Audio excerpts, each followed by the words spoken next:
など微塵も考慮に入れるな。はい、ヘリスさん、声がでかい。すべてはシル様のため、貴様の全身全霊を女神祭の仰せに注げ。はい、マスター。ちょうだい。 Bentar ya. Oke, saya absen ya.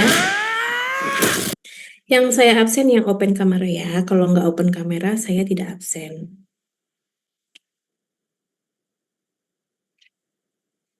Afifah, Hadir, Bu. Arda belum ada ya. Atif,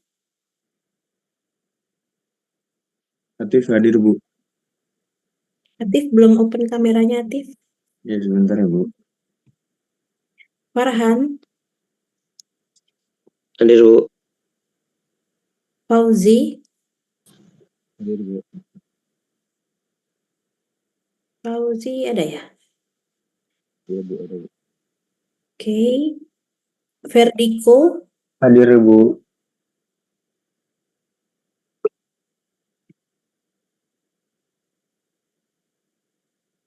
ya. Dali, Hadir, Bu.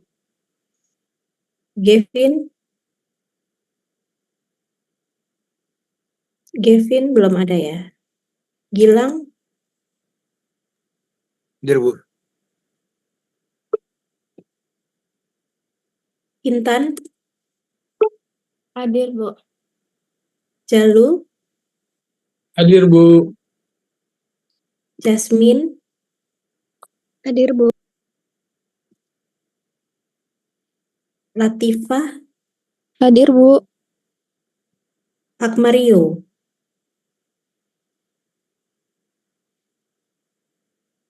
Akmario belum ada ya. Fadli, Icwar, Hadir, Bu. Asadel, Hadir, Bu. Bayu, Hadir, Bu. Fauzi, Saya, Bu. Hafiz, Hadir, Bu. Raihan, Hadir, Bu. Okra belum ya. Pradita,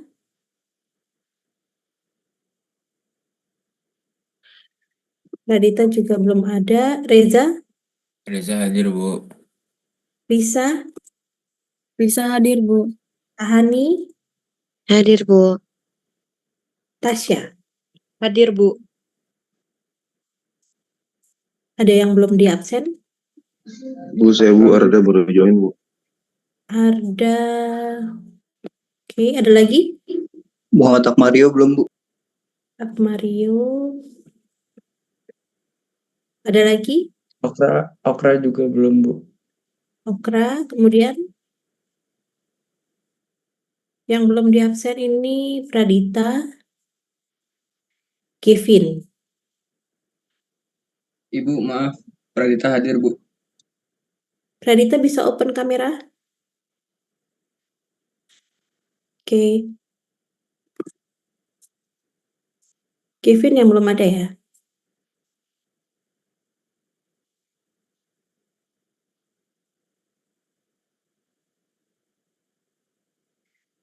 Oke, sekarang saya mau, kita kan tinggal 1-2 kali pertemuan lagi habis itu UAS ya.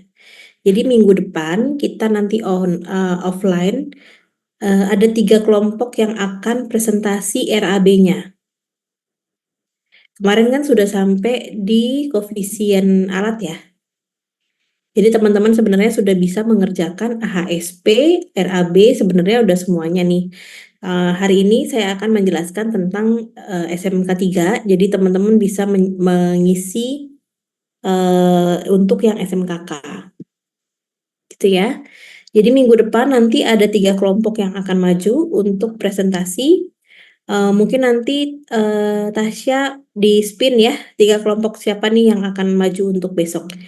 Kalau misalnya ada yang tidak hadir, berarti dia kalau ada waktu kita akan adakan adakan tambahan. Tapi kalau tidak ada waktu, tidak ada pengulangan ya, berarti kelompok itu tidak presentasi.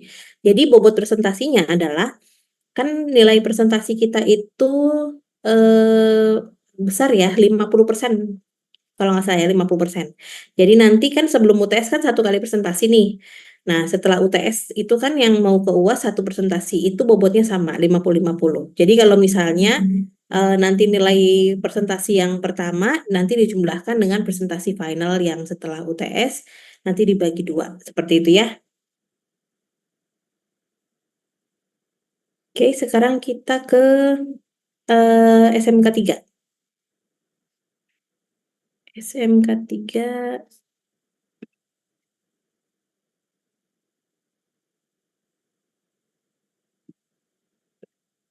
Oh, biaya tidak langsung udah belum? Biaya tidak langsung. Mana baru koefisien alat ya?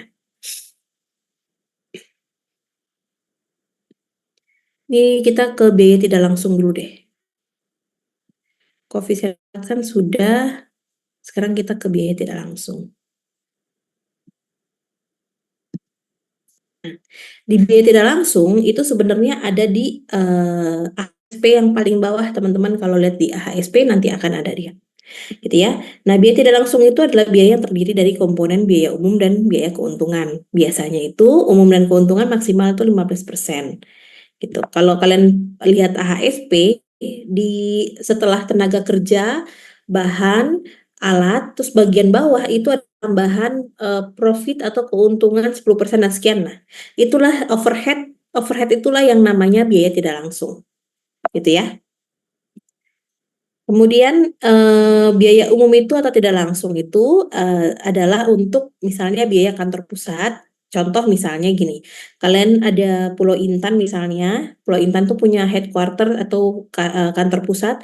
Kemudian untuk operasionalnya kantor pusat atau bayar direkturnya, manajernya, entah dari finance, entah dari engineering, itu akan dibiayai oleh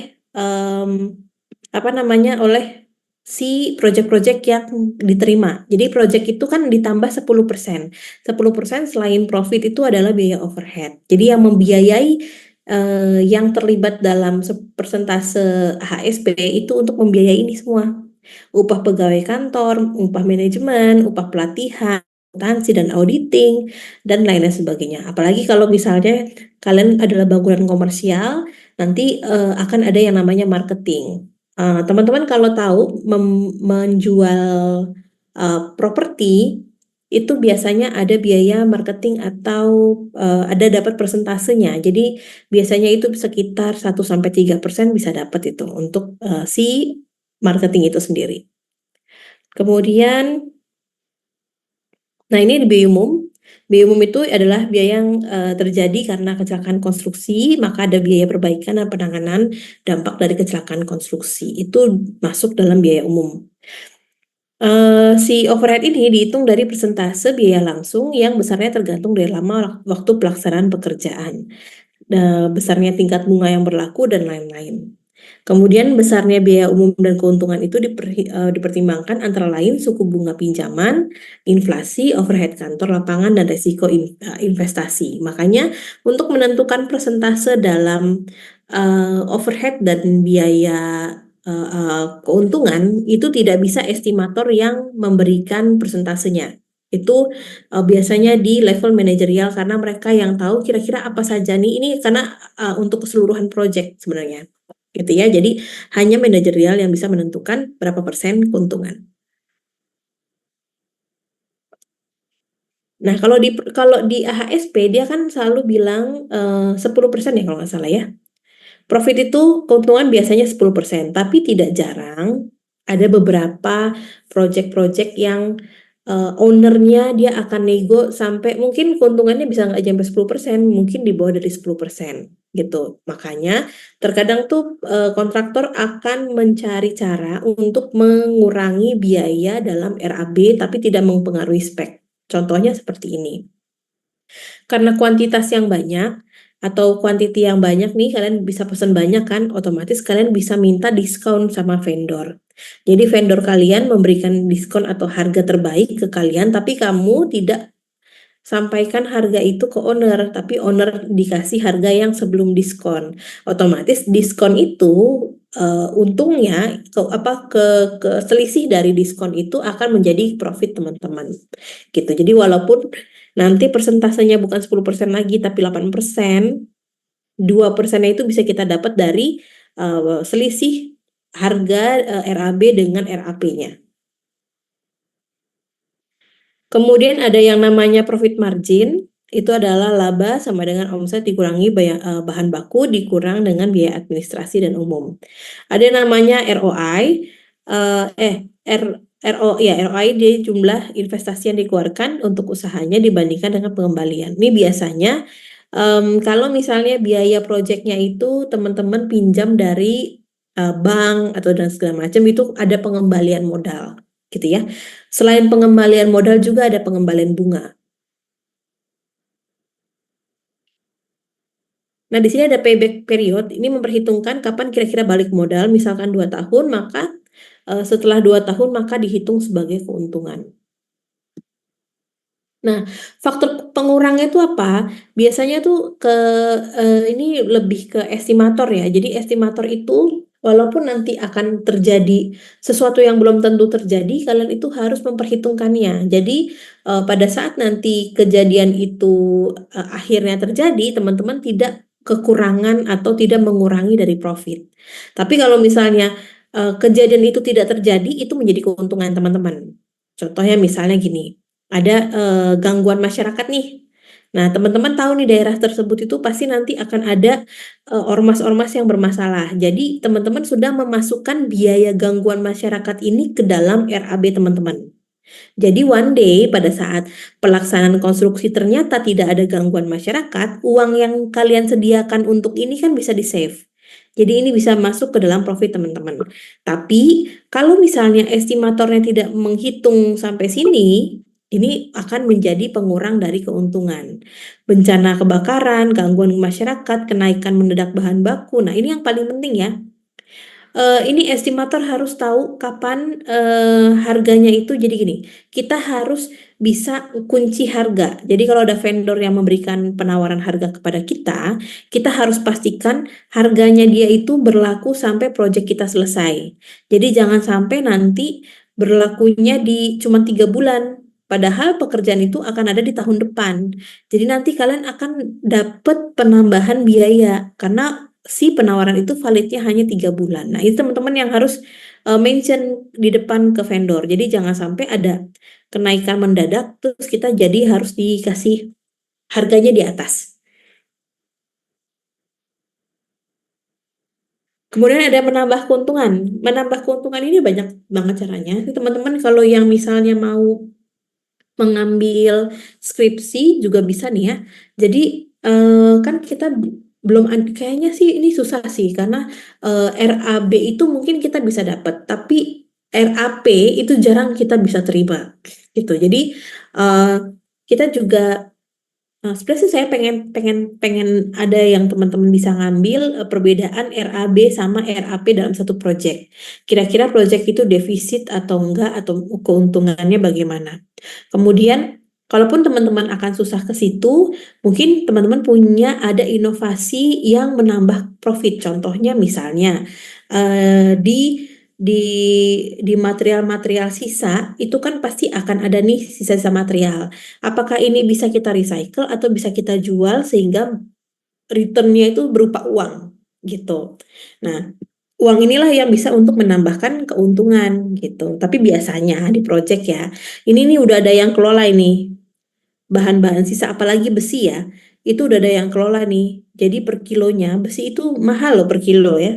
Jadi teman-teman kalau misalnya di proyek keuntungan proyek itu bukan semata-mata keuntungan dari selisih kita beli sama selisih kita ini ya.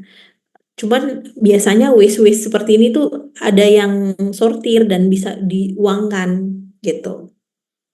Kemudian juga ada Di sini menambahkan efisiensi kerja melalui penggunaan teknologi mutakhir. Misalnya sekarang sudah ada VR atau segala macam AR, atau misalnya ada yang pakai drone sekarang ya, pakai drone. Jadi tidak perlu teman-teman bisa tahu nih progresnya udah berapa persen gitu. Ini kita bisa menambahkan teknologi.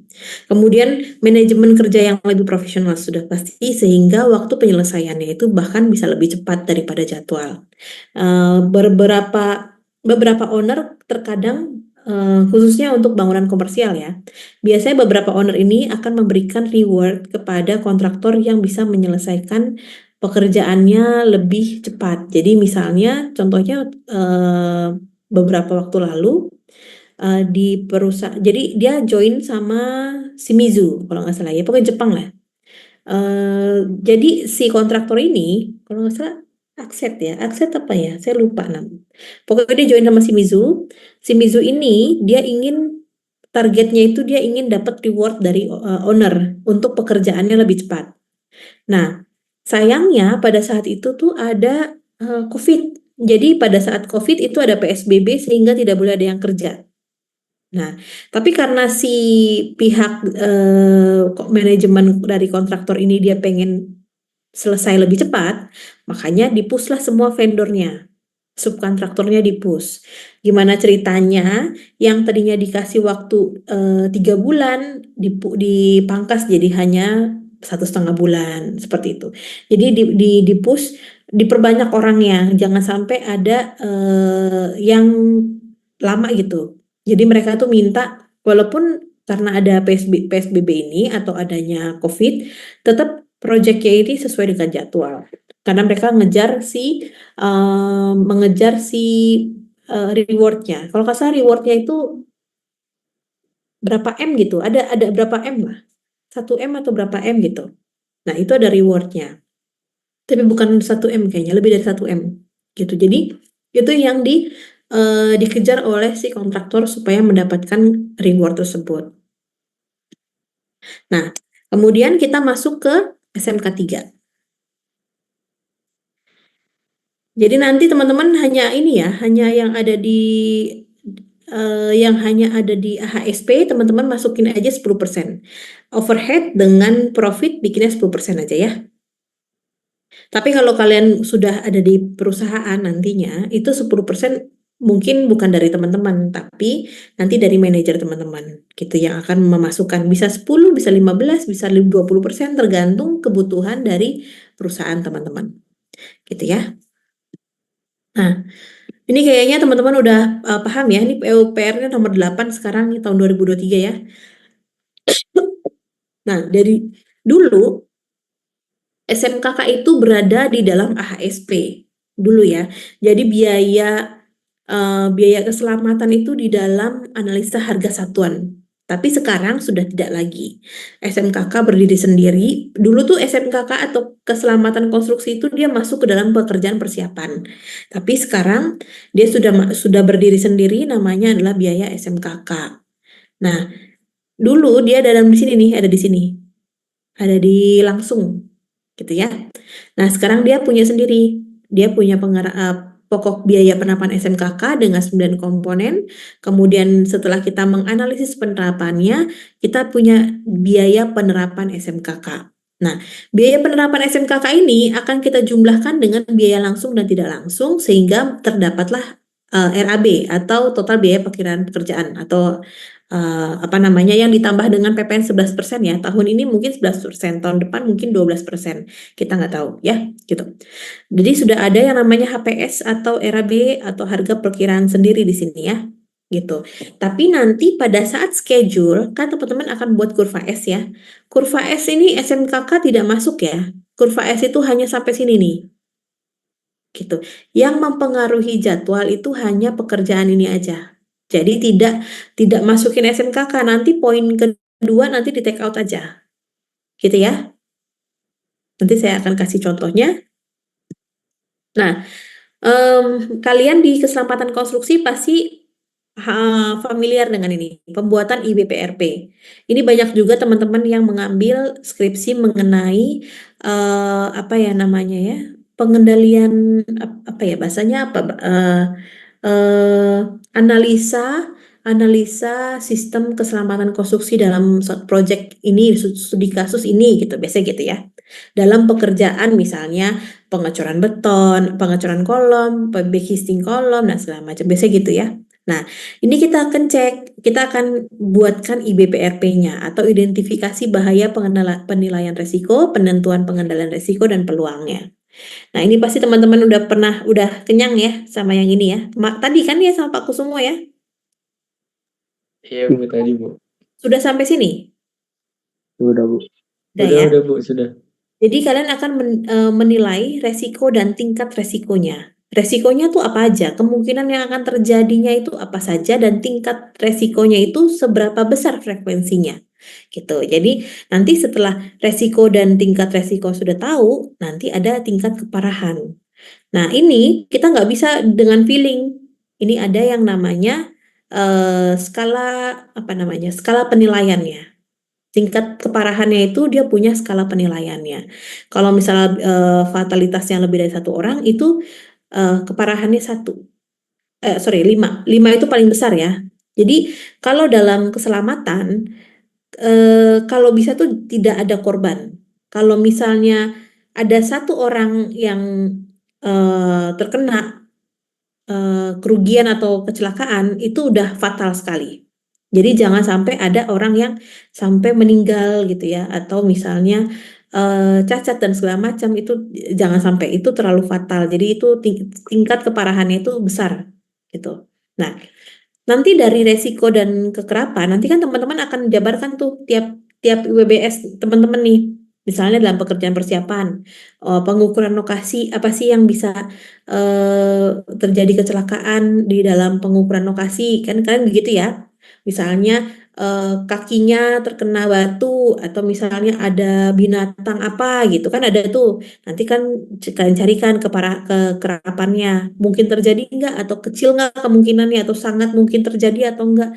Kalau kalian membersihkan lahannya itu di Jakarta sama pembersihan lahannya di Kalimantan kan pasti beda dong. Kalimantan mungkin masih ada binatang-binatang liar gitu. Kalau di Jakarta udah nggak ada, atau bahkan kecil sekali terjadinya gitu. Jadi itu yang menentukan ke tingkat kekerapannya gitu ya. Nanti kalian akan jumlahkan, biasanya ada penjumlahan nih, nanti bisa tahu nih, kira-kira resikonya itu masuk ke kecil, sedang, atau besar. Tapi kalau misalnya yang hijau, ini kalian masuk ke dalam, kan filenya cuma 2 nih, kecil atau besar dan sedang. Jadi besar dan sedang ini dia punya satu, dia sama ininya, sama formatnya, gitu ya. Nah, ini adalah contoh dari format IBPRP. Misalnya di sini nih deskripsi resikonya, teman-teman akan mendeskripsikannya, kemudian menilai tingkat resikonya bagaimana. Ini kan udah ada hasilnya nih. Nah, setelah itu nanti akan tahu di sini tuh hasilnya bagaimana tingkat resikonya, sedang, tinggi, atau kecil. Nah, karena kita tahu dia punya resiko, berarti kita punya pengendalian, kita punya bagaimana caranya kita mengurangi atau memperkecil resikonya. Misalnya contoh ya, kakinya kena palu misalnya di sini, kaki kena palu berarti pengandalannya apa? Pakai safety boots misalnya. Jadi kemungkinannya yang tadi kemungkinannya besar menjadi kecil di sini, yang tadi keparahannya besar menjadi kecil di sini, sehingga nilai resiko di sini jadi kecil gitu. Tapi kalau misalnya di hasil pengaliannya itu dia masih tergolong besar, berarti ada pengendalian resiko lanjutan. Misalnya contoh, kalian lagi ada kerja, terus ada kali nih, ada kali dihambat oleh kali lah gitu. Terus kalian bagaimana caranya? Kalian punya apa? Misalnya contoh, kalian bikin apa namanya, jembatan sementara misalnya dan segala macam. Tapi walaupun dikasih jembatan sementara, ini masih ada lanjutannya, dibikinlah jembatan permanen gitu. Jadi teman-teman bisa gimana ceritanya itu resiko sama tingkat resikonya itu jadi kecil, bahkan tidak ada sama sekali. Nah, itulah fungsinya dari kita mencari pengendalian resiko. Nah, pengendalian resiko inilah yang akan kita tuangkan ke dalam SMKK estimasi kita. gitu ya.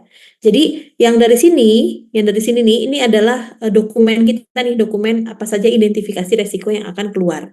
Nah, pengendalian resiko inilah yang akan kita masukkan ke dalam estimasi biaya kita. Berarti kan kita harus ada nambah apa? Misal contoh tadi nambahin safety boot, berarti kita nambah APD dong. Misalnya kalian lagi dikerja di tengah-tengah kota dan banyak orang lalu lalang, berarti kalian butuh jaring dong, jaring yang pengaman, jaring hijau tuh untuk mengamankan lokasi-lokasi yang sekitar sehingga tidak ada orang lain dari luar proyek bisa masuk dan terjadi kecelakaan kayak gitu. Jadi teman-teman akan ambil SMK, ambil dari sini nih untuk dihitung estimasi biayanya di sini dari pengendalian risiko. Gitu ya. Kemudian, nah ini contohnya. Nah, di sini ada pengendalian risikonya adalah pengamanan jalur, berarti harus ada jalur yang diamankan. Pemasangan monitoring pada jembatan existing, berarti kita harus menambahkan monitoring pada jembatan existing gitu. Pengalihan jalur, berarti ini kita harus ada pengalihan, perkuatan jalan, pengaturan dan lain-lain sebagainya. Misalnya contoh ya, toolbox meeting atau sosialisasi, berarti kita mesti tambahkan sosialisasi gitu. Memastikan operator kompeten, berarti kita harus punya sertifikat dari operator, tidak boleh memperkerjakan operator yang tidak ada sertifikatnya gitu. Jadi ini bisa kita jadikan apa ya, acuan teman-teman ya. Jadi ini sebelum bahkan tender itu kalau tidak ada dokumen ini tuh teman-teman nggak bakal bisa ikut tender.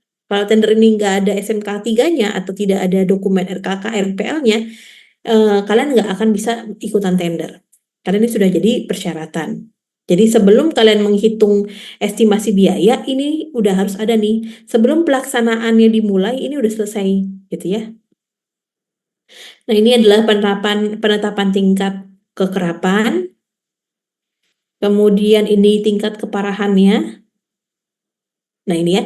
Kalau ada yang meninggal dunia itu udah pasti 5 itu. Kalau sampai ada yang menimbulkan kehilangan nyawa, itu sudah pasti tingkat keparahannya itu sudah pasti tinggi. Gitu ya, sudah terlalu fatal. Gitu. Nah, ini untuk manusia, ini untuk peralatan, ini untuk material. Jadi kalau misalnya peralatannya rusak sampai berhenti lebih dari 1 minggu, itu udah fatal sekali, tingkat keparahannya itu 5. Kalau materialnya rusak, harus mendatangkan material baru dalam waktu lebih dari 1 minggu, berarti ini juga udah fatal atau sudah parah untuk kategori materialnya. Gitu ya. Nah, ini adalah skala nilai supaya apa? Supaya teman-teman itu objektif. Jadi, kalau misalnya kita menilai itu jangan sampai ada yang subjektif. Gitu ya. Makanya ada yang namanya skala penilaian. Nah, teman-teman yang skripsinya nanti mau ada survei atau pakai kuesioner, jangan lupa kuesioner itu harus ada skala penilaiannya supaya orang satu yang kalian tanya itu cara pandangnya itu sama dengan orang yang lain, jadi tidak ada yang beda. Gitu ya. Nah, di sini ada 9 komponen di SMKK, ini ada di SMK 3. Jadi kita langsung ke AHSP aja ya. Nah, itu ada di AHSP poin ke part 4 ya kalau nggak salah ya. AHSP 2023 part 4. Teman-teman bisa buka.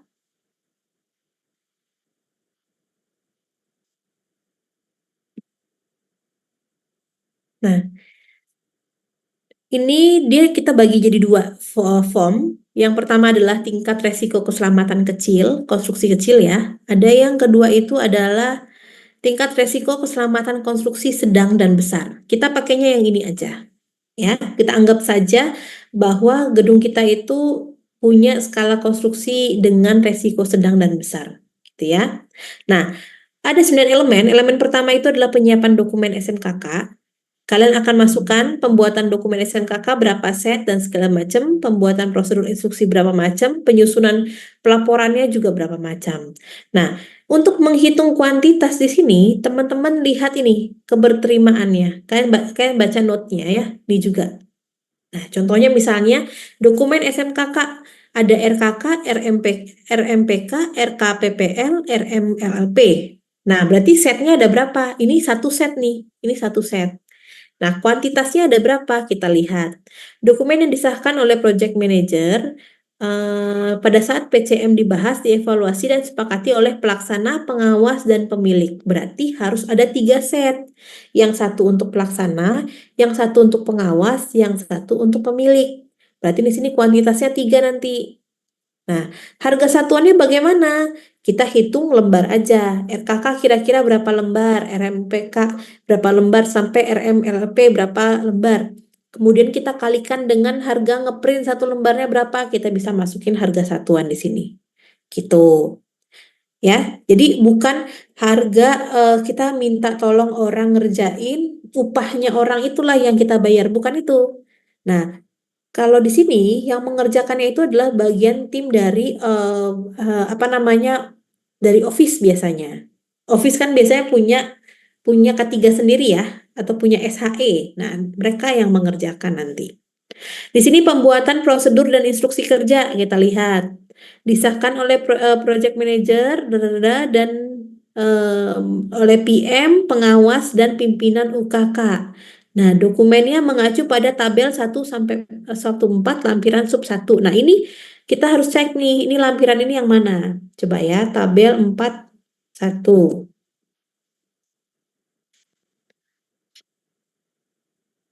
Ini ada banyak ya tabelnya ya teman-teman. Ini ya, apa namanya? Kayaknya di kalian itu kan PJJ ya, kan ada eh, project work kan. Nah, project work kan kalian harus ngerjain ini nih, gitu ya. Jadi nanti ada isi-isinya. Tabel C4 kayaknya di sebelah sini deh. Tabel 41. Mana ya?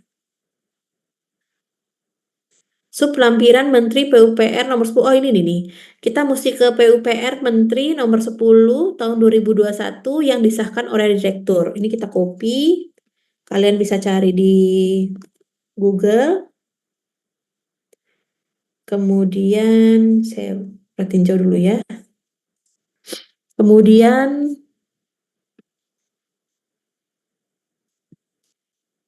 sub lampiran 1.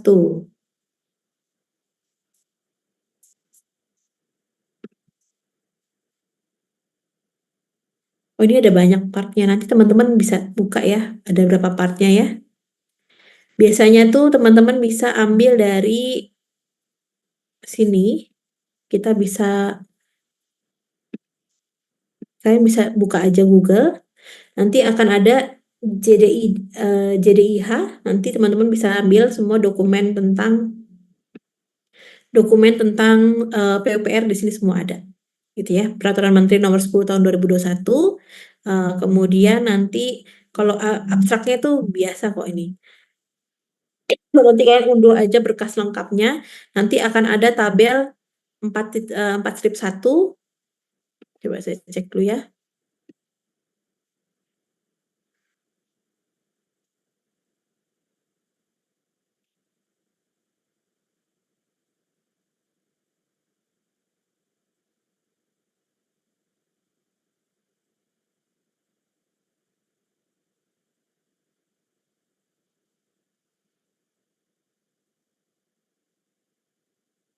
Nah, ini udah ada, tapi ada banyak nih. Soalnya ada sublampiran A sampai sublampiran K.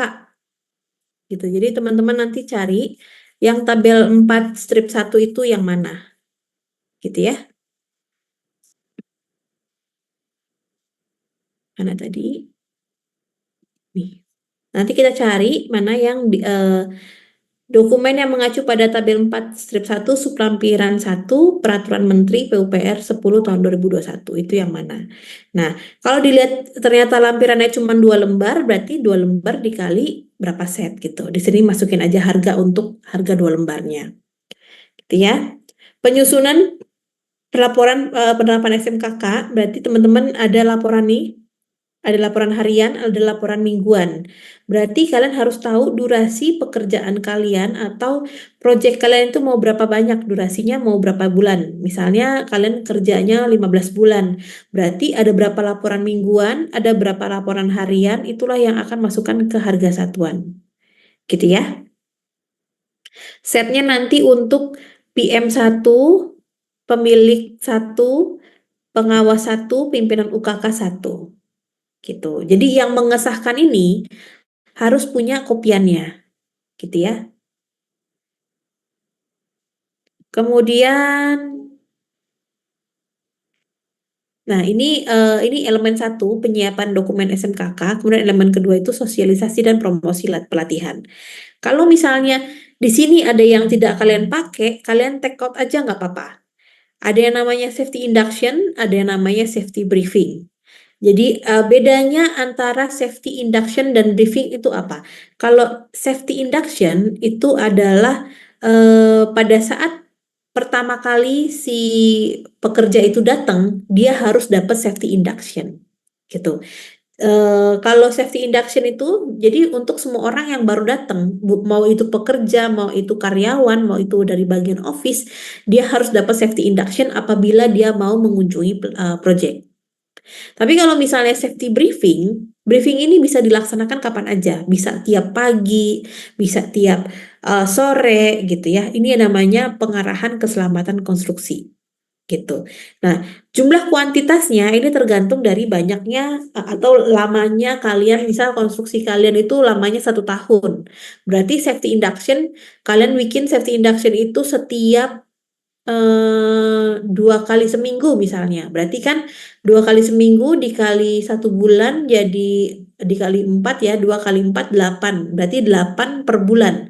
Kemudian kali-kalikan 12 bulan kan. Nah, harga satuannya ini biasanya isinya adalah formulir daftar hadir, formulir redaction, dan dokumentasi foto video. Ini kira-kira 3 lembar ini cukup ini. Nah, 3 lembar masukinlah ke harga satuannya. 3 lembar ngeprint berapa sih? Gitu. Nah, ini di sini semuanya nih. Nah, kalian masukin kalau misalnya, Bu, saya nggak ada safety talk, nggak apa-apa. Ya udah nggak apa-apa kan kalian udah punya safety briefing gitu. Nggak perlu lagi pertemuan-pertemuan keselamatan atau safety talk gitu ya. Kemudian kalau kalian pernah ikut pergi ke dalam project itu, kalau masuk ke proyek biasanya tuh ada briefing dulu oleh K3. Biasanya kan akan dimasukkan ke dalam office, nanti orang K3-nya itu atau personil K3 akan menjelaskan dasar-dasar keselamatan. Kalau misalnya terjadi apa-apa atau terjadi sesuatu, kita lewat mana, ke area mana. Nah, itu adalah pengarahan untuk apa namanya briefing ya, untuk setiap tamu yang datang. Gitu. Mungkin tidak sampai ke safety induction, karena apa? Induction itu lebih ke pelaksanaan. Misalnya contoh, mau ada pengelasan nih, nanti akan ada pengarahan-pengarahan safety mengenai pengelasan gitu.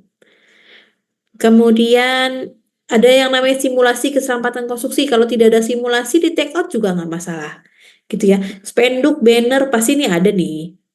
Kalau misalnya di project itu biasa selalu ada besar-besar nih spanduk K3, poster K3, semuanya pasti harus ada terpampang, atau poster, spanduk, dan papan informasi ini fungsinya apa? Supaya setiap kali si karyawan itu masuk ataupun keluar project, mereka selalu ingat apa yang harus mereka gunakan atau kenakan sebagai safety. Contoh misalnya ada satu papan informasi yang menyatakan ada foto nih untuk pakaian lengkapnya itu udah pakai helm project, pakai jaket, pakai safety shoes, pakai misal karabiner dan segala macem, gitu ya. Teman-teman bisa masukkan ini ke dalam estimasi biaya. Kemudian ada juga alat pelindung kerja dan alat pelindung diri. Jangan lupa APK dan APD dikali dengan jumlah pegawai atau jumlah tenaga kerja yang kalian pakai. Makanya pada saat kalian menghitung AHSP, nanti kalian akan dapat bagaimana cara menentukan durasi dan berapa orang yang akan kalian hire gitu. Berapa orang pekerja sih yang harus kalian sediakan? Apakah itu 20 ataukah itu 30 orang? Nah, ini kalian kalikan nih APD-APD-nya, APK-APK-nya, kalian kalikan dengan 20 orang atau 30 orang.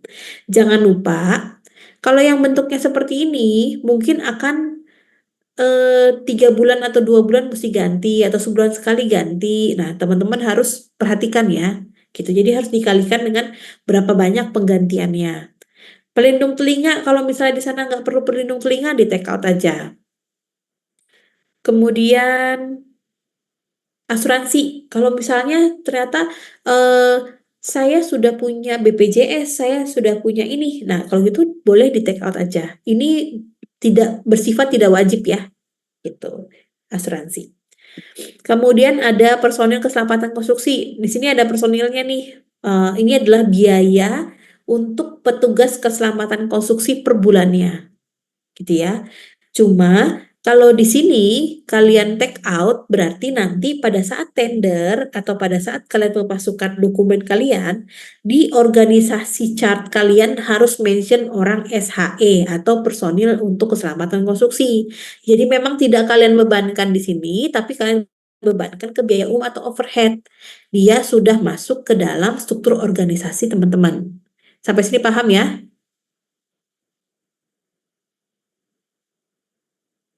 Sampai sini paham nggak? Paham, Bu. Paham ya? Ada fasilitas sarana, ada rambu. Nah, rambu biasanya yang banyak nih, teman-teman kan di jalan kan, jembatan ya. Rambu-rambunya apa saja? Rambu tuh masuk ke sini nih. Tapi bukan rambu jalan, tapi ini adalah rambu K3 pada saat pelaksanaan. Contohnya, eh, apa namanya? Misalnya kalian belum bikin parapet nih. Nah, kalau belum bikin parapet kan kalian harus bikin rambu dong. Rambu yang kalian kasih apa sih tuh yang warna kuning tuh bukan polis line lah. Pokoknya ada pembatas gitu. Jadi itulah yang kalian charge, bukan rambu-rambu misalnya hati-hati ada jembatan atau hati-hati turunan, bukan itu. Tapi pada saat proses pelaksanaan misalnya hati-hati alat berat gitu. Hati-hati alat berat ini apa dia manuvernya di situ tuh. Jadi hati-hati penggunaan alat berat di situ. Atau misalnya ada yang kamu bikin di sana ada hole atau ada lubang ya yang belum ditutup. Nah, kalian harus bikin railing pengamannya. Gitu ya. Kemudian ada konsultasi ahli. Kalau misalnya tidak perlu ada konsultasi, di take out aja. Kegiatan peralatan terkait pengendalian risiko, ada alat pemadam api ringan, ada bendera K3, pembuatan kartu identitas pekerja, dan patroli keselamatan konstruksi. Nah, ini bisa kalian masukkan, gitu ya. Ini yang kecil ya. Oh, ini yang kecil dari tadi. Yang besar tuh yang ini nih. Nah, gitu ya. Jadi kalau yang besar itu pasti udah ada ini.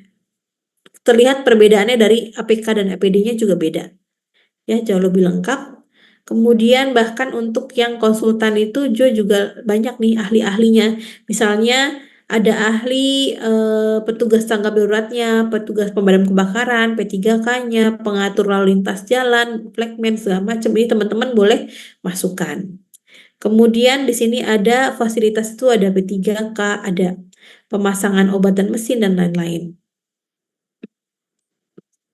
Kemudian misalnya ada rambu-rambu petunjuk di sini udah ada ya. Nanti teman-teman bisa ngikutin nih. Nah, rambu-rambu apa saja yang dipakai sama teman-teman. Gitu. Kemudian kalau konsultasi ahli adalah ahli lingkungan, ahli teknik jembatan, ahli bangunan gedung. Kalau misalnya ini tidak ada, tidak apa-apa karena kalian posisinya itu kan di kontraktor. Ahli teknik jembatan ini ada posisinya itu di konsultan. Gitu. Jadi kontraktor itu adalah membuat atau merealisasikan gambar yang dari konsultan. Nah, itu saya rasa sih ini bisa di take out nih untuk bagian konsultasi dengan ahli. Ahli pondasi, teknik bendungan. Kemudian di sini ada peralatan kegiatan dan peralatan terkait dengan pengendalian resiko keselamatan konstruksi. Ada kegiatan untuk manajemen mutu, testing and commissioning, mungkin ini butuh ya. Tapi kalau ada MEP biasanya butuhnya. Ada APAR, ada penangkar petir, ada anemometer dan lain-lain. Nah, ini teman-teman bisa masukkan ke dalam ini ya, ke dalam SMKK kalian, format teman-teman. Gitu. Sampai sini ada yang mau ditanyakan? Ini kalian dari PDF dipindahin aja nih ke Word, nanti bisa masuk ke Excel ini. Gitu ya. Jadi dari PDF dipindahin aja dulu ke Word atau ke Excel. Oke, sampai sini ada pertanyaan?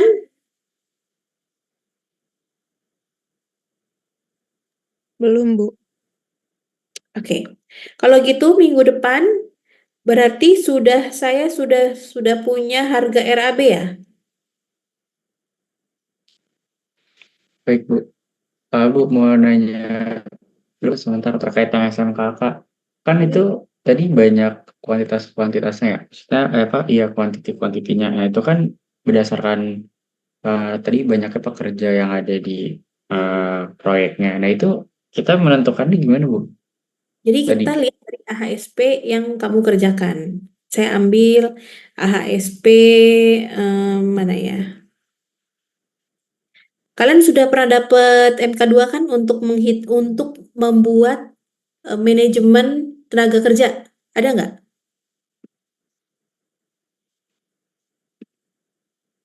Kalau diem kayaknya belum ya. Kayaknya pernah Bu Kenapa? kayak MK1 deh kayaknya Bu. MK1 tuh kayaknya lebih ke ini deh, tender, apa kontrak, bedanya kontrak apa gitu. Kayak MK2 tuh, schedule kan? Oh iya ya, scheduling Bu MK2 ya benar. Ya, schedule tuh MK2. Sekarang saya masukin ke ini ya.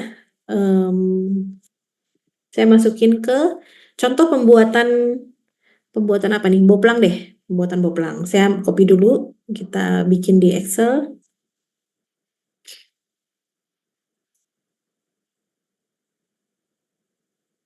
Saya copy dulu ya. Sebentar.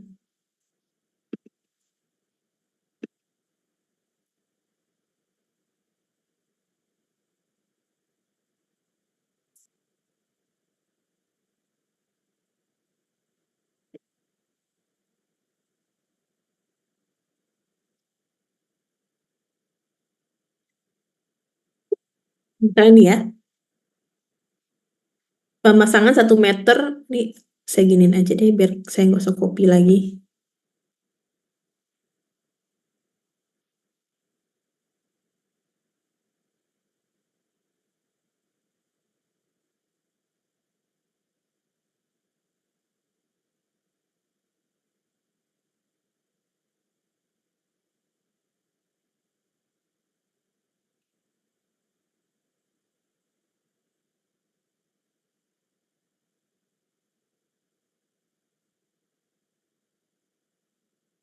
Nah, misalnya ada pekerjaan boplang ya. Nah, di boplang sendiri misalnya kalian udah dapet, ini kayaknya dia kurang gede dikit.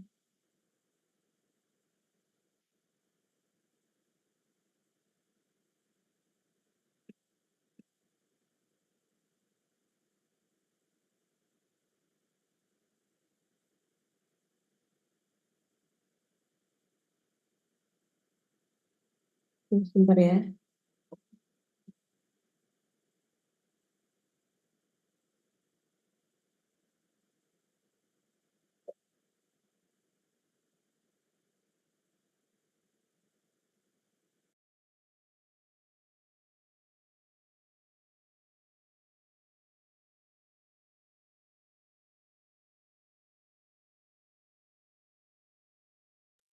Oke, contohnya pekerjaan boplang ya.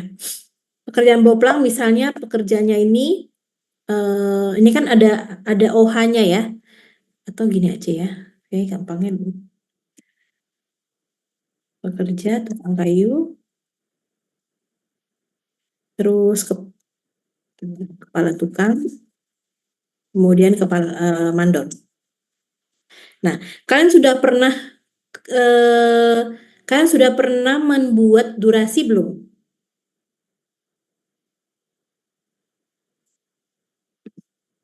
Udah pernah bikin durasi belum?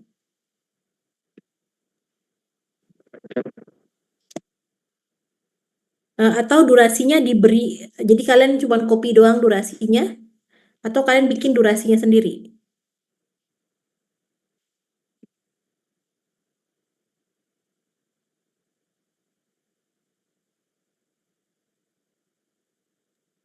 Kemarin durasi bikin sendiri atau gimana? Durasi buat apa Bu? Bikin schedule?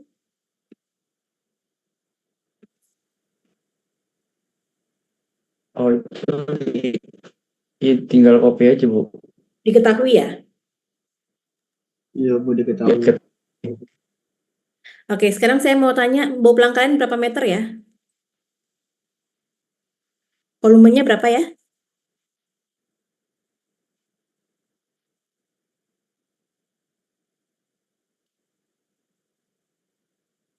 Ada volumenya? 190,4 meter lari. Anggap 200 ya. Oke, nah kalian kan akan mendapatkan durasi dari project. Biasanya nih teman-teman bisa bikin durasi dari sini. Contoh, kalau kita bilangnya pekerja, koefisiennya itu adalah 0,12, berarti dia itu bisa mengerjakan selama 0,12 ini selama untuk pekerjaan 1 meter lari boplang. Nah, kita bisa bikin durasi di sini. Durasi, berarti kalau mengetahui pekerjaannya adalah 0,012 itu untuk 1 meter lari, berarti untuk 200 meter lari berapa kira-kira durasinya? Ini dikali volume kan? 200. Gitu. Nah, ini adalah durasi pekerja untuk menyelesaikan 200 meter lari. Nah, ini yang dikerjakan oleh si tukang kayu. Tukang kayu bisa selesai dalam 1,2 hari, kepala tukang bisa selesai 0,12 hari, mandor bisa selesai dalam enggak sampai 1 hari lah, mandor dan kepala tukang. Nah, biasanya kita itu punya jumlah pekerja.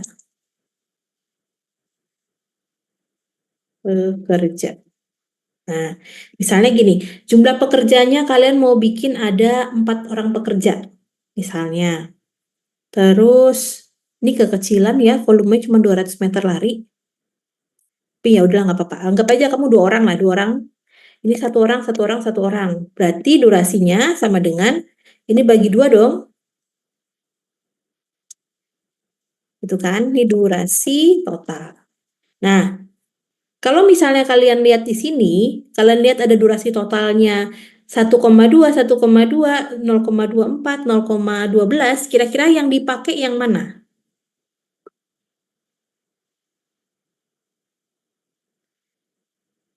Durasi untuk pekerjaan boplang untuk menyelesaikan 200 meter lari, kalian menyesuaikan durasi yang mana? Apakah 1 hari selesai?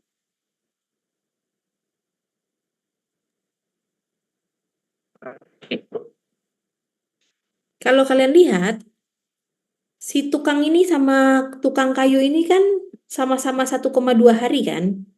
Walaupun mandor sama kepala tukangnya udah selesai nggak nyampe sehari, tetap mereka harus nungguin pekerja dan tukang kayu dong, kan tugas dia monitoring gitu.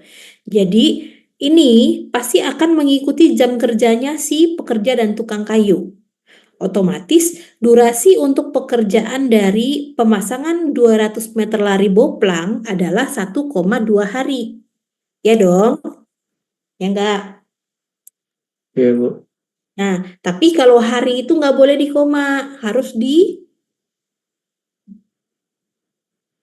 Dibulatkan, Bu, ke atas. dibulatkan ke atas. Jadi durasi totalnya adalah 2 hari. 2 hari.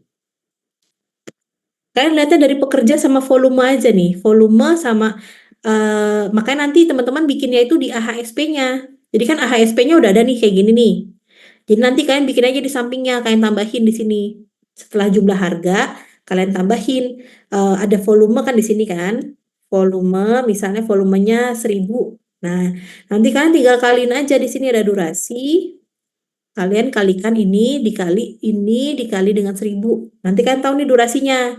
Nah, kemudian kalian masukin jumlah pekerja. Jumlah pekerjanya berapa. Nah, ini kan kalian udah tahu nih, untuk pekerjaan boplang, pekerjanya itu dibutuhkan 2 orang. Kalian kan pasti bikin schedule dong. Kalian bisa bikin schedule kan? Misalnya ya, pekerjaan persiapan. Ada pemasangan, pembersihan lokasi misalnya, pembersihan lokasi, pemasangan boplang misalnya. Nah, nanti kan akan ada nih schedule tenaga kerja nih. Pekerja yang digunakan di sini,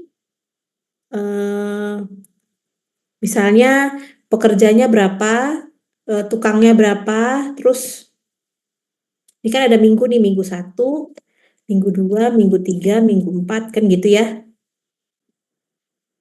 Ya nggak sih, kemarin kan bikin gini kan? Ya nggak? Iya, Bu. Nah, nanti ketahuan nih dari pembersihan lokasi, nanti kamu ada tandanya pekerjanya berapa, kepala apa sorry tukangnya berapa. Nggak perlu masukin kepala tukang sama mandor. Kenapa? Karena kalau bisa di bawah 20 aja. Jadi kepala tukang, kalau tukang kayu kalian maksimal 10 aja. Kepala tukang maksimal kalian pekerja kalian bikin maksimal 20. Ini saya kasih ininya ya. Jadi biar gampang, pekerja ini kamu bikin maksimalnya 20. Kalau tukang maksimalnya 10. Supaya apa? Supaya kepala tukangnya cuma satu sama mandornya cuma satu. Gitu. Tapi kalau ternyata nanti pekerjanya lebih dari 20, nggak masalah. Tapi nanti mandornya jadi 2. Gitu ya. Kalian harus hire mandor satu lagi. Gitu. Jadi nanti kalian bisa tahu nih kira-kira pekerjaannya ada berapa. Nanti ada simulasinya di sini ada warnanya nih.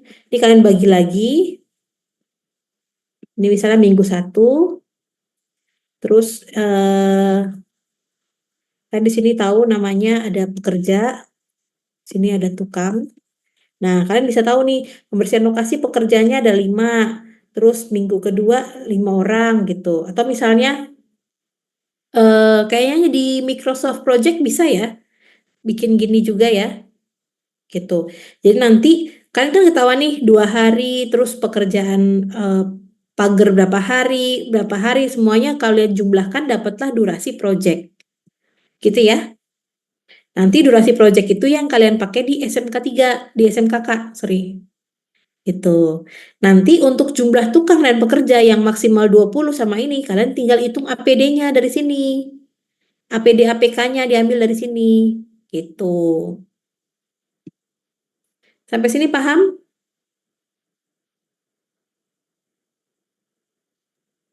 Oke, Bu. Makanya ini kalian harus selesai semua. Ini harus selesai semua nih. Jadi teman-teman udah bisa menghitung durasi pekerjaannya itu harus berapa hari selesainya. Gitu ya. Maka ini udah selesai semua supaya teman-teman bisa menghitung si durasi, jumlah dan jumlah pekerja dan durasi totalnya.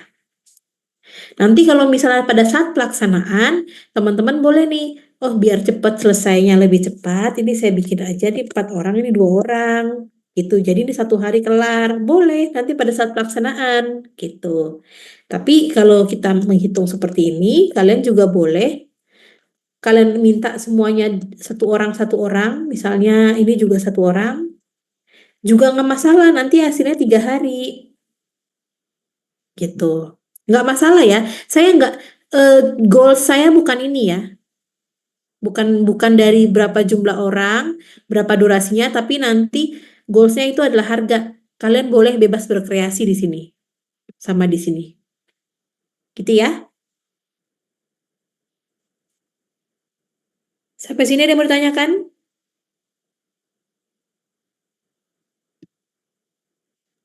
Ada yang mau Cukup. ditanya? Cukup ya? Cukup, Bu. Oke, berarti minggu depan sudah sampai di RAB udah selesai semua ya. Berarti minggu depan boleh sekarang kita ini aja ya di spin aja. Boleh di spin untuk minggu depan tiga kelompok pertama yang akan maju. Bisa, Bu. Silakan ya di spin ya.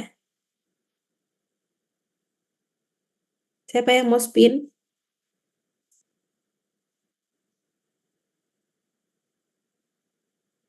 Saya, Bu. Sebentar ya, Bu. Oke.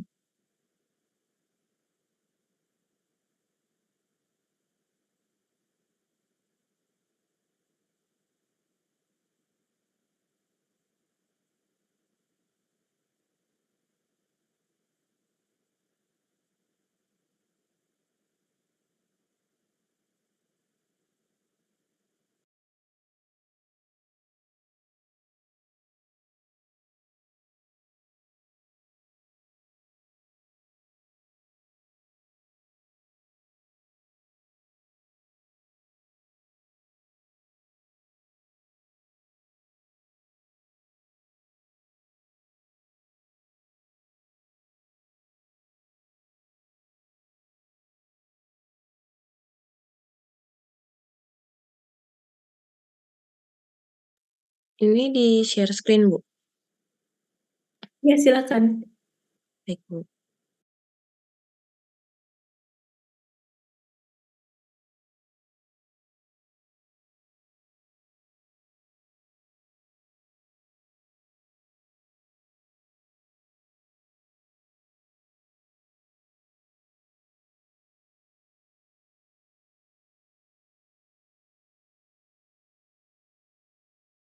Kelompok 4 yang pertama ya.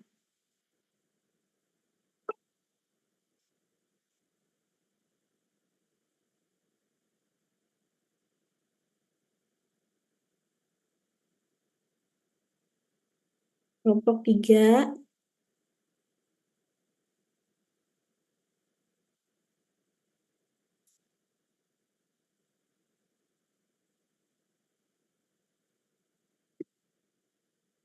Kelompok 2. Kemudian kelompok 2. Sekalian buat yang minggu depannya juga sekalian.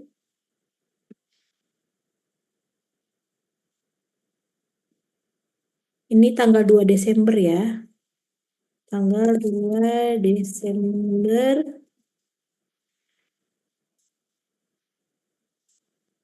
Kemudian yang ini untuk tanggal 9 Desember. Kelompok 6.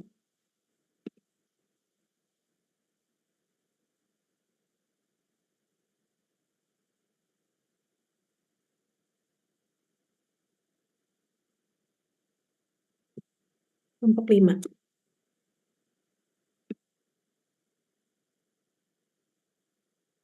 Terus kelompok 1 terakhir ya.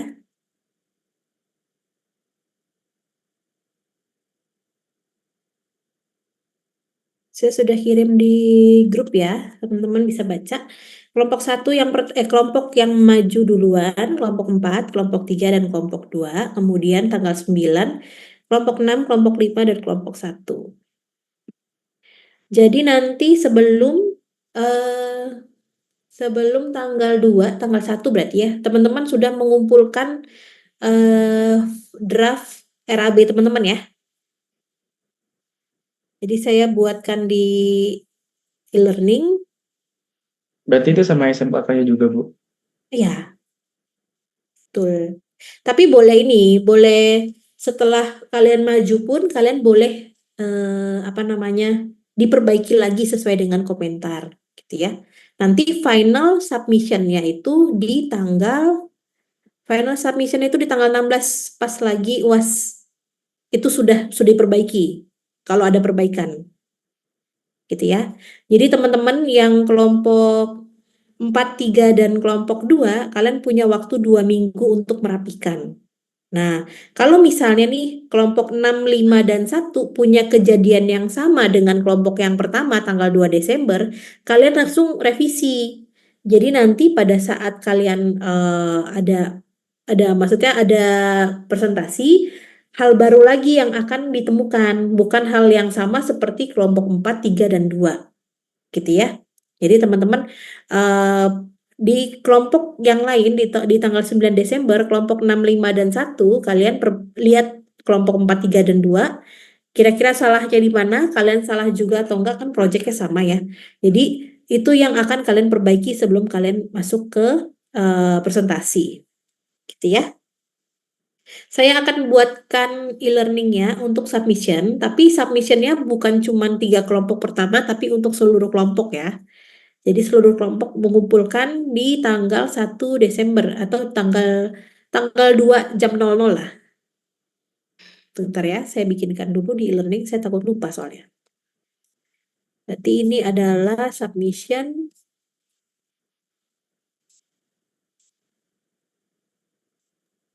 Ibu mau nanya, Ya, boleh. buat presentasi itu pakai PowerPoint atau langsung dari Excel-nya? Biasanya kalian bikinkan PowerPoint-nya, tapi biasanya saya kalau di PowerPoint kan nggak terlalu jelas tuh angka-angkanya. Mungkin kan PowerPoint kan nggak semuanya harus kalian masukkan kan. Biasanya saya juga bakal minta tunjukin Excel-nya kok. Gitu ya. Jadi ini adalah RAB kelompok ya. Tanggal 2.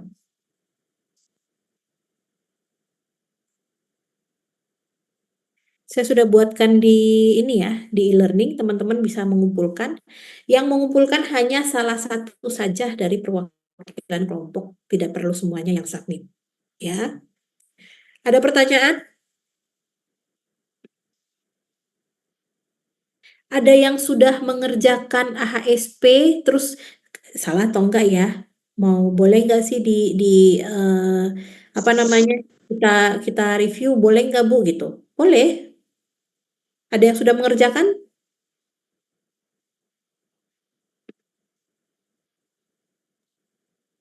Kelompok kami udah Bu, kelompok 2. Kelompok 2 sudah, kelompok 2 mungkin bisa di-share. Kita sampai 12.30 nggak apa-apa ya? Karena nanti saya ada kegiatan lagi setelah jam 1. Jadi teman-teman bisa langsung eh, kerja dengan kelompok aja, langsung bagi tugas. Gitu ya. Ya, Bu. Silakan kelompok di share screen.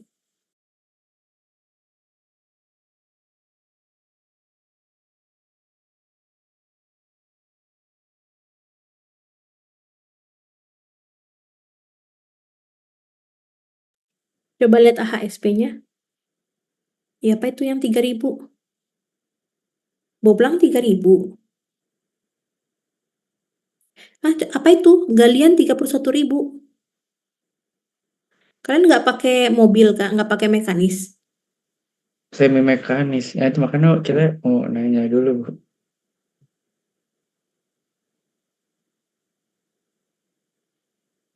Oke, coba ke atas dulu.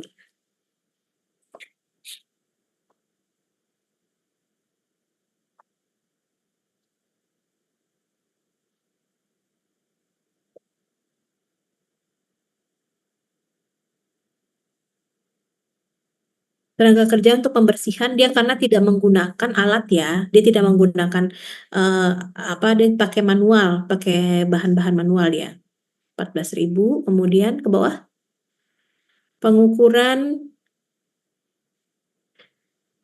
kalian bisa dapat harga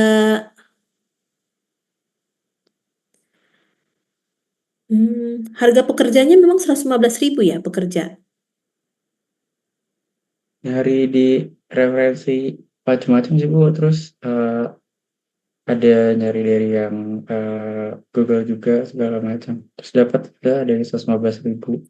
Di jurnal berapa di jurnal? Di jurnal itu pokoknya kita dapat segini Bu. Pekerja 115. Di jurnal aja 193.000 loh. Oh, berarti ini terlalu murah ya. Terlalu rendah harganya ya Bu. Ya, terlalu rendah. Nggak ada yang mau tuh kerja. Di sini mana ada sih pekerja yang mau kerja hariannya 115.000? Udah nggak ada lagi. Kan Oke. kalian mesti DKI kan ya? Iya Bu. Ya, di DKI itu 193.459. Gitu. Kalian lihat jurnal aja. Patokannya jurnal aja. Nggak cuma pekerja itu. Mandor, mandor itu 234.012. Tukang gali, di sini ada semua nih. Tukang gali 203.519. Tuh, coba di ini lagi ya. Harganya kemurahan. Nanti pada saat kalian ada pelaksanaan, nanti nggak dapat harga segini defisit, mengurangi profit teman-teman. Gitu. Kalau memang teman-teman sudah punya subkon atau vendor yang harganya di bawah dari jurnal, boleh teman-teman masukkan harga itu. Gitu ya, kalau sudah punya rekanannya. Oke, sekarang kita masuk ke, coba lagi yang lihat. Nanti diubah ya harganya ya. Sekarang masuk ke kayu kaso yang 2.800.000 ini dapat dari mana?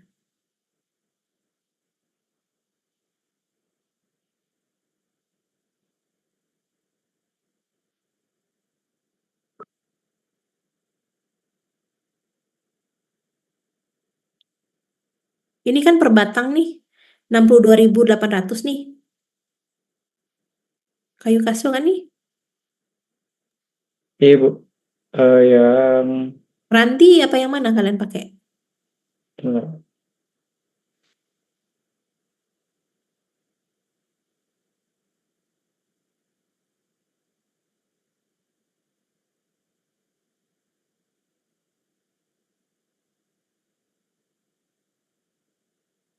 Yang ini, Bu.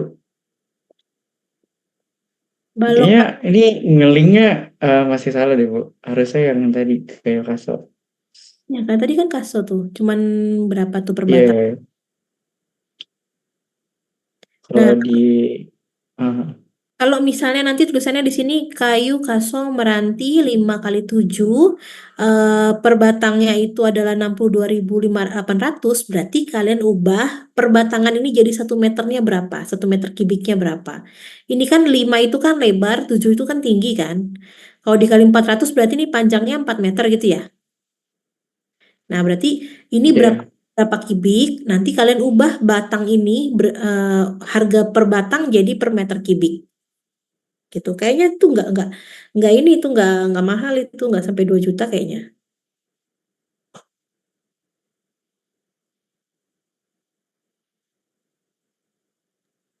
Nanti diubah Nah, aja. nanti berarti yang di inputnya, Bu, yang di ASP yang harga per meter kubik ya dong? Ya, karena ngikutin koefisien apa unit dari koefisien di AHSP kan satuannya di AHSP kan meter kubik kan.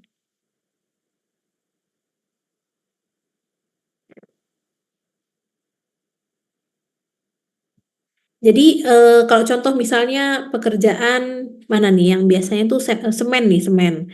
Portan semen kan kalian ambilnya 1.500 tuh. Iya, Nah itu diambilnya yang mana? Dari mana?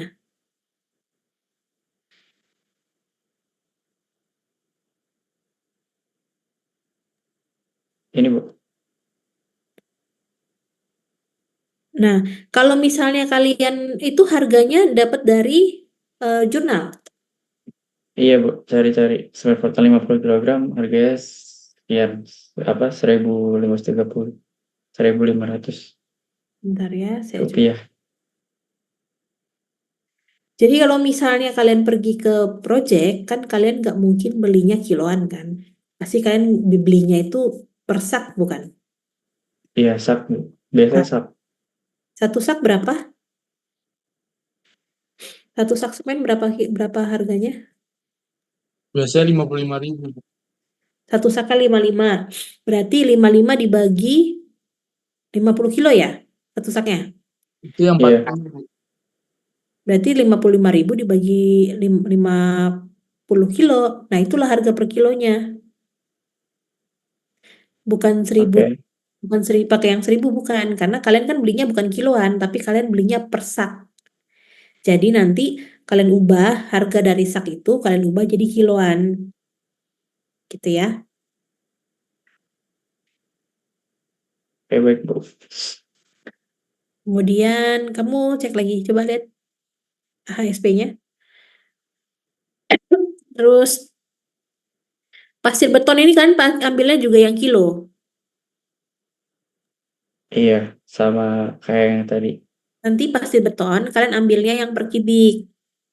Nanti kalian ubah harga per kubiknya itu diubah jadi kilo. Karena kan kalian nggak mungkin beli pasir kiloan kan? Kalian kan beli pasirnya kubikan. Atau satu truk biasanya, satu truk gitu. Gitu ya, sama kerikil juga sama. Jadi harga di sini itu jangan kalian ambil harga satuan itu kalau kalian bikin rumah tinggal yang kecil-kecil mungkin ya karena kiloan kan atau bahkan rumah kecil aja pun pakainya sak semen loh bukan pakai kiloan semen sebenarnya. Gitu. Jadi teman-teman disesuaikan harganya supaya harganya itu nggak apa ya namanya nggak bengkak gitu. Kita ke bawah,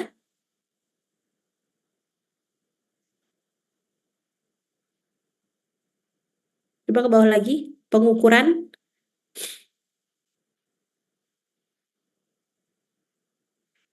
Untuk kelompok yang lain ini ya, di nanti profitnya, biaya umum dan profitnya jangan di AHSP ya, nanti kita keluarin aja, ditaruhnya nanti di rekapitulasi. Nanti biaya umum dan profitnya yang 15% ini, kalian keluarin, nanti masukinnya itu ke setelah rekapitulasi. Gitu.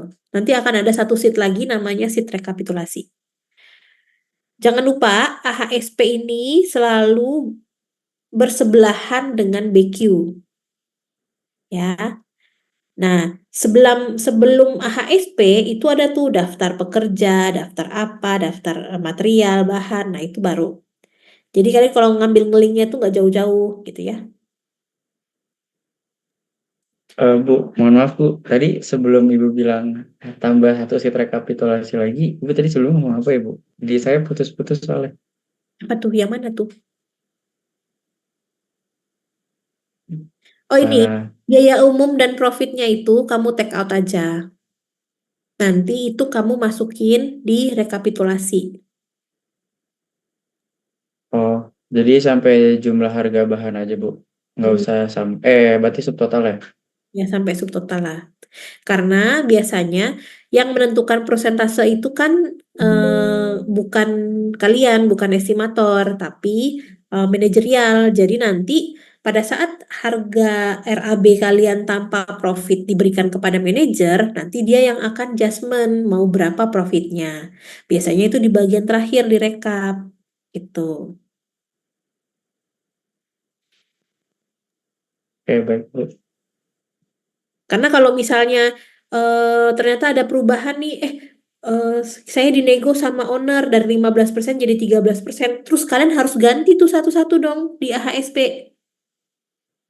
Ya enggak? Iya betul Bu.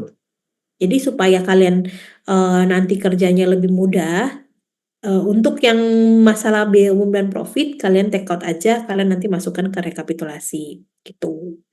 Jadi kan karena pasti negosiasi itu bisa ke cuma sekali tuh, bisa nego sama awalnya negonya sama PIC, nanti PIC udah nego nih 1% turun, nanti habis nego PIC, nego lagi sama manajernya, nego lagi sama direkturnya, nanti bisa berapa kali nego itu, gitu, gitu ya. Jadi pasti nanti bagian sini nih berubah-berubah terus, oke? Bu, berarti nanti pas ke BQ-nya linknya yang mana Bu berarti? Kalau belum HSP, yang total. HSP tetap, tapi subtotal. Oh, berarti yang Nah, subtotal ini ya Bu? Oh, ya. oke deh. Nanti rekapitulasi nyambungnya sama BOQ sama SMKK. Nanti udah masuk ke profit tuh, gitu. Oke, baik Bu. Kemudian coba kita lihat lagi, turun lagi ke bawah, coba turun. Nah, itu kan kalian ada pekerjaan waterpass nih. Perharinya nyewanya 17.000. Iya Bu, cari harian. Kita tadi cari-cari di Google pokoknya. Dapat 17 ribuan untuk Harga waterpass. waterpass berapa harga waterpass? Kayaknya nggak mahal ya harga waterpass itu. Kalau kalau saya, teman-teman nggak